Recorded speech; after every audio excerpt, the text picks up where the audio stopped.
Hello, Steve. Can you hear me, mate? Yep. Alright, I'll just do some quick introductions. My name is Lachlan Matheson. As you are aware, I'm the resident compliance and enforcement officer for this branch. How's it going? My name's Steve Matthews. I'm a first year associate. Alright, let's get right into it. Today I will be conducting a briefing following the incident on the 1st of October 2022. Know that this briefing is not implying that you are at blame or inadequate in any way for your current role.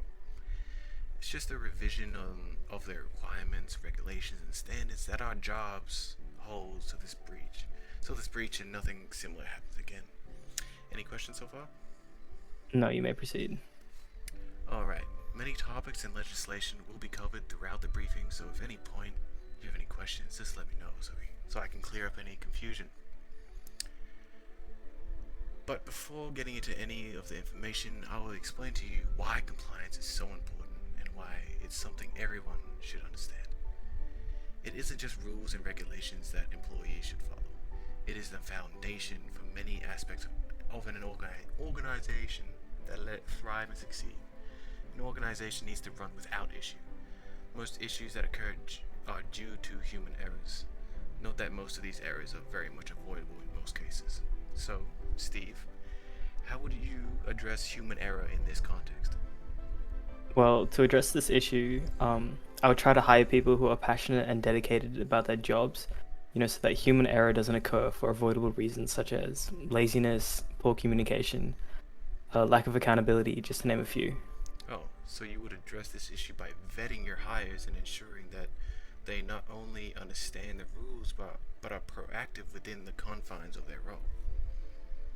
Yeah, I believe that this is the best way to address such problems. That's good. You've demonstrated a deep understanding of this. Now, moving on to the bulk of the briefing, compliance. This briefing aims to educate and advise you on complying with legislation and policies, and not only that, but also set out how to comply with them. Kind of like a compliance 101. Yeah, exactly like that. Firstly, how can someone improve their ability to comply? Well, being proactive is one of, if not the most important ways to learn how to be in compliance. Making time to educate yourself and asking questions about the rules can be the difference between a promotion and a disciplinary action against you. In some instances, they might not be aware that they aren't being as efficient as they could be, or aren't acting for the interests of the organization because they are not aware of their personal responsibilities and obligations as an employee. Like, if someone doesn't follow proper procedure, sure, they might still complete the tasks, but they might cause an issue indirectly somewhere else. Good. Nice to know you're engaged. So, the reason for this briefing is the incident that occurred on the 1st of October 2022. As you know, this incident involved a breach of information by an employee, and they committed this offense for personal gain. As you should be aware, this is not only an intentional breach of information, but also a breach of our code of conduct. One of the goals for this briefing is to advise you on how to go about reporting such breaches. If there was a breach like the 1st of October 2022 incident, you should immediately voice your concerns to the correct channels. Personal interest and conflict should not hinder this action in any way. Even if the person responsible is your friend, loved one, or your superiors, reporting any breach to an immediate supervisor is part of your obligations. Supervisors? Wouldn't I receive disciplinary action for going against the authority?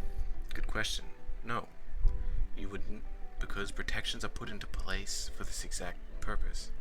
Within the Code of Conduct for the Queensland Public Service 2011 and Information Privacy Act of 2009 lies whistleblower protection, so corruption is able to be addressed by all employees, not just those with authority.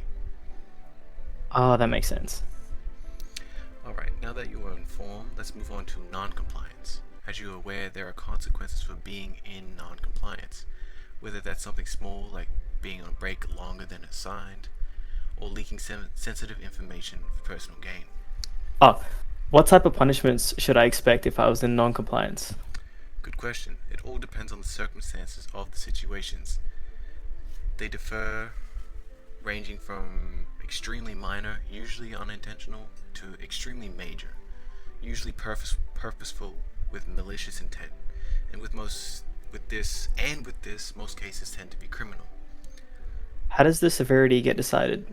Who chooses what category it would fill into? Fantastic question, Steve.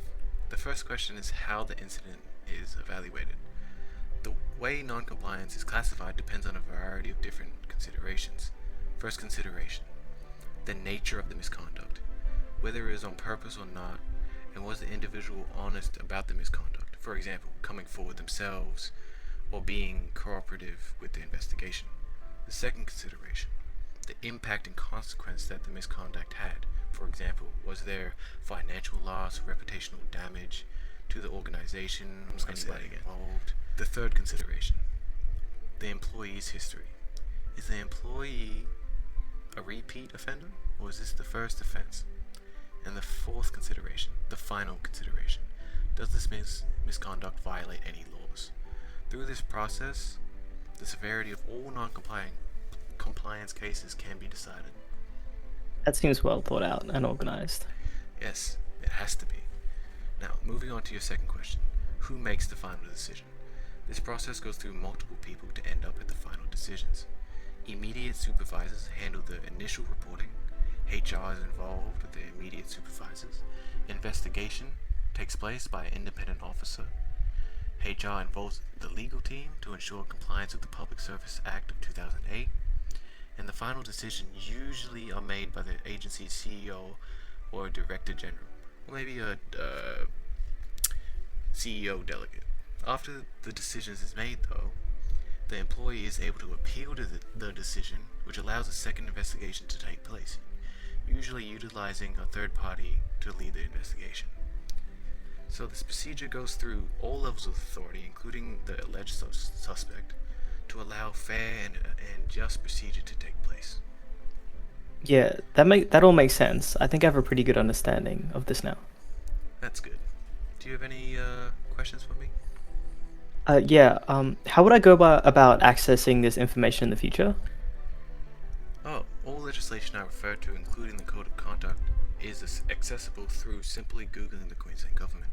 The Queensland Government website is an extremely useful tool that allows all people, not just those within the public sector, to educate, report, or use to find information on miscellaneous tasks like paying a fine or changing your home address. That sounds very useful. I'll check it out after this. Glad to be of help. Well, Steve, I believe that we are finished with the briefing. I thank you for attending. It was my pleasure, and thank you for educating me. I will most likely see you around the office. Yes, have a good one.